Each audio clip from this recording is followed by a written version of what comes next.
ప్రముఖ choreographer Johnny master తనను లైంగికంగా వేధిస్తున్నారంటూ మహిళా అసిస్టెంట్ కొరియోగ్రాఫర్ పోలీసులను ఆశ్రయించింది. అవుట్డోర్ షూటింగ్లో తనపై అత్యాచారం చేశారంటూ బాధిత మహిళ రాయదుర్గం పిఎస్లో ఫిర్యాదు చేసింది. దీనిపై 0 ఎఫ్ఐఆర్ నమోదు చేసి నర్సింగ్ పోలీస్ స్టేషన్కు బదిలీ చేశారు. సెక్షన్ 376, 506, 323 కింద కేసు నమోదు చేసిన నర్సింగ్ పోలీసులు విచారణ ముమ్మరం చేశారు.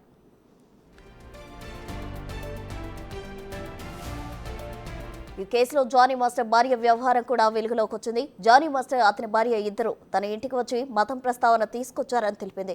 జానీ భార్య తనపై దాడికి పాల్పడినట్లు స్టేట్మెంట్ ఇచ్చింది. వేధింపులు భరించలేక బాధితురాలు సొంతంగా పనిచేసుకోవడం మొదలుపెడితే తనను పలుకుబడి వాడి జానీ మాస్టర్ అవకాశాలు రాకుండా చేశారని తెలిపింది.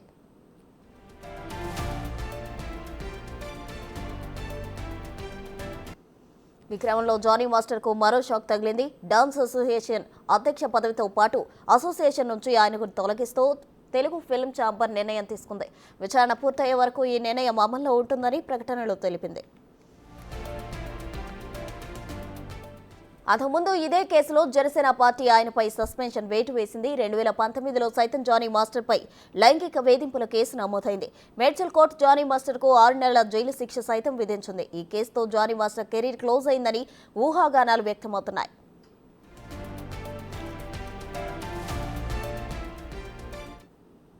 ప్రముఖ కొరియోగ్రాఫర్ జానీ మాస్టర్ తనను లైంగికంగా వేధిస్తున్నారంటూ మహిళా అసిస్టెంట్ కొరియోగ్రాఫర్ పోలీసులను ఆశ్రయించింది. దీనికి సంబంధించి పూర్తి వివరాలు మా ప్రతినిధి రాణప్రతాప్ అందిస్తారు. రాణప్రతాప్,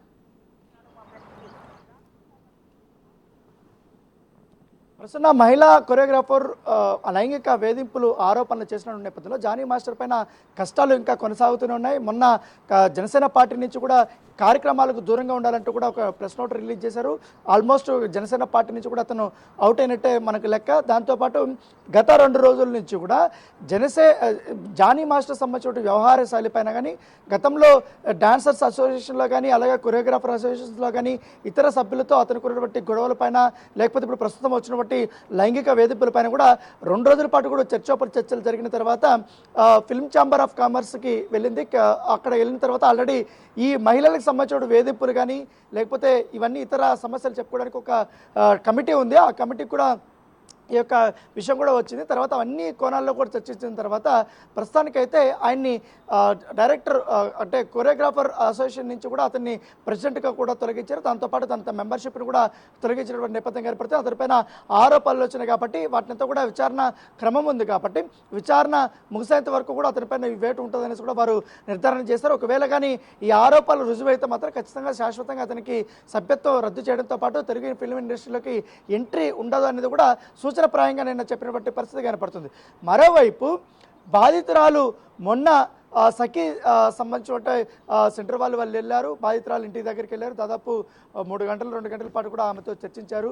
ఆమె దగ్గర ఉన్నటువంటి ఎవిడెన్స్ కూడా తీసుకున్నారు. తర్వాత నార్సింగ్ పోలీసుకు సంబంధించినటువంటి మహిళా ఎస్ఐలు కూడా అక్కడికి వెళ్ళారు. వెళ్ళిన తర్వాత ఆమె నార్సింగ్ పోలీస్ స్టేషన్ దగ్గరికి వచ్చి ఏదైతే రిటర్న్ స్టేట్మెంట్ ఇవ్వడానికి ఆమె కొంచెం ఆలోచించింది కాబట్టి భరోసా సెంటర్కి తను వెళ్తాననేసి కూడా చెప్పింది. దానికి తగ్గట్టుగానే ఇక్కడ మహిళా పోలీసులతో ఎస్కాట్గా పెట్టి ఒక ఎస్ఐని కూడా పెట్టి ఆమెను భరోసా సెంటర్కి తీసుకెళ్లడం జరిగింది. భరోసా సెంటర్లో దాదాపు ఆమె స్టేట్మెంట్ అన్ని ఇచ్చారు. తన దగ్గర ఉన్నటువంటి ఎవిడెన్స్లు కూడా కొన్ని సమర్పించినట్టుగా మనకు సమాచారం అవుతుంది.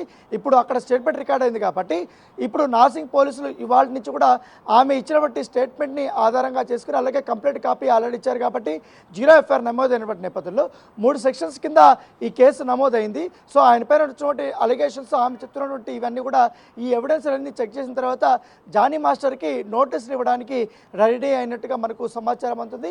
ఇవాళ కానీ రేపు కానీ జానీ మాస్టర్కి ఖచ్చితంగా నోటీసులు ఇచ్చే అవకాశం ఉంది. విచారణకి రమ్మని కూడా పిలిపించే అవకాశం ఉన్నట్టుగా సమాచారం అవుతుంది. అవన్నీ కూడా బేరీజ్ చేసుకున్న తర్వాత ఈ ఎంక్వైరీ అనేది జరుగుతుంది. దానితో పాటు మిగతా జానీ మాస్టర్స్ సంబంధించినటువంటి ఆ క్రూ ఏదైతే ఉందో, టీం ఉందో, కొరియోగ్రాఫర్కి సంబంధించిన టీం కానీ, డాన్సర్స్ అసోసియేషన్ ఆ టీం కానీ ఒకటి ఉంది. ఇతర రాష్ట్రాల నుంచి కూడా మహిళలు ఈ మధ్యకాలంలో అనేక సాంగ్స్ కూడా జానీ మాస్టర్ ఆధ్వర్యంలో కూడా వాళ్ళు పాల్గొన్నారు కాబట్టి తమిళ్ కానీ, బెంగళూరు కానీ, అయితే ముఖ్యంగా బాలీవుడ్ నుంచి కూడా చాలామంది మహిళా డాన్సర్స్ కూడా వచ్చారు. సో వారిని కూడా కొంతమందిని సంప్రదించే ఆలోచనలో కూడా పోలీసులు ఉన్నారు. ఎందుకంటే వారి నుంచి కూడా కొంతమంది వరకు స్టేట్మెంట్ని రికార్డ్ చేసే అవకాశం ఉంది. ఆల్రెడీ ఇప్పుడు ఇండస్ట్రీలో కూడా ఇంటర్నల్ ఎంక్వైరీ జరుగుతుంది. సో ఇంటర్నల్ ఎంక్వైరీ జరుగుతున్నప్పుడు చాలామందిని ఇప్పటికే వాళ్ళు ఎంక్వైరీ చేశారు. సాటి కొరియోగ్రాఫర్స్ కానీ అలాగే మహిళా డాన్సర్స్ కానీ మిగతా వాళ్ళ ఢీ షోలో ముఖ్యంగా పాల్గొన్నటువంటి వాళ్ళందరినీ కానీ Right. టీవీ సాంగ్స్లో చేసినటువంటి కొరియోగ్రాఫర్స్ కానీ వీళ్ళందరినీ కూడా తీసుకున్నారు కాబట్టి పరిగణలోకి. ఇప్పుడు కేసు పోలీస్ స్టేషన్లో ఉంది. సో విచారణ వేగవంతమైన తర్వాత మరికొన్ని వివరాలు మనకు తెలిసే అవకాశం ఉంది. Right Rana, thank you.